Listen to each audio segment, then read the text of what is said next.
Good morning, everyone. This is Charalambos Pissouros, Senior Analyst at IronFX, bringing you the morning comment for the 7th of September. US ISM non-manufacturing PMI collapses. The US ISM non-manufacturing PMI for August collapsed to a 6-year low yesterday, pushing back investors' expectations for the next FOMC rate hike. The dollar came under renewed selling pressure immediately on the news and continued to trade even lower against its major peers in the following hours. This disappointment follows a similar nosedive in the ISM manufacturing PMI, which showed that the sector contracted in August, and a slowdown in the US jobs growth. Even though these are just 1 month's data, they significantly lower the odds for a potential Fed hike in September. We don't completely rule out September as a candidate for action, but in our view, the scale has now tipped overwhelmingly in favor of December. We assign the least probability to a November action, considering that the US presidential election almost coincides with the FOMC meeting, and that period could be marked by heightened market uncertainty. After tumbling on the ISM print, dollar-yen got another hit on reports overnight that the Bank of Japan board is divided on policy direction. The policy board is reportedly struggling to reach a consensus on the bank's upcoming policy review, with some officials supporting further negative rates, some favoring government bond purchases, and others being opposed to further stimulus altogether. This was seen as diminishing the prospects for more easing by the Bank of Japan in September. Therefore, combined with the soft US data lowering the likelihood for a near-term hike, we change our view, and we think that the path of least resistance for dollar-yen may be to the downside as we approach the Bank of Japan and the FOMC September meetings.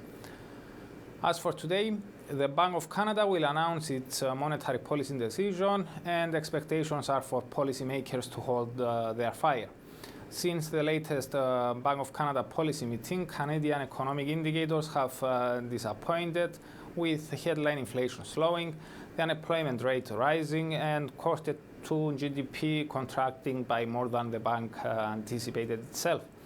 However, we believe that it is too early for policymakers to assume that these economic conditions will persist, and as a result, we expect them to keep their fingers off the easing trigger, but to introduce a dovish tone in their meeting statement.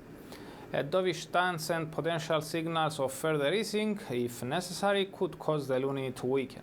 Dollar CAD could rebound and perhaps head towards the psychological round zone of 130. Sweden's Riksbank gathers to decide on policy as well.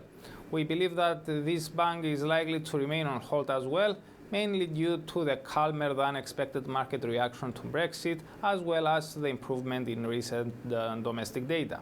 Thus, the reaction in SEK may depend on the tone of the statement, with any hints that Sweden's economic outlook is improving likely to support the currency.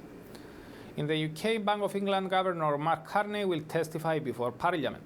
We expect the discussion to focus around the easing measures the Bank of England unveiled in August, and to what extent they were necessary, given that the only data that had shown deterioration in the time were PMI surveys.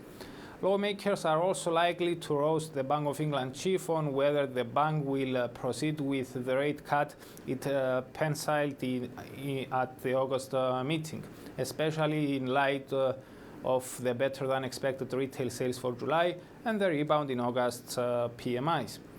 If Carney appears hesitant to confirm the bank's willingness to act again, the pound could extend its recent gains. The UK industrial production is also coming out, but GBP traders are likely to keep their eyes on Governor Carney. From the US, we get the job opening and labor turnover survey report for July, while the Fed releases its beige book. For more information, including technical analysis, please read the full comment on IronFX.com or download our app and get all the information you need to trade.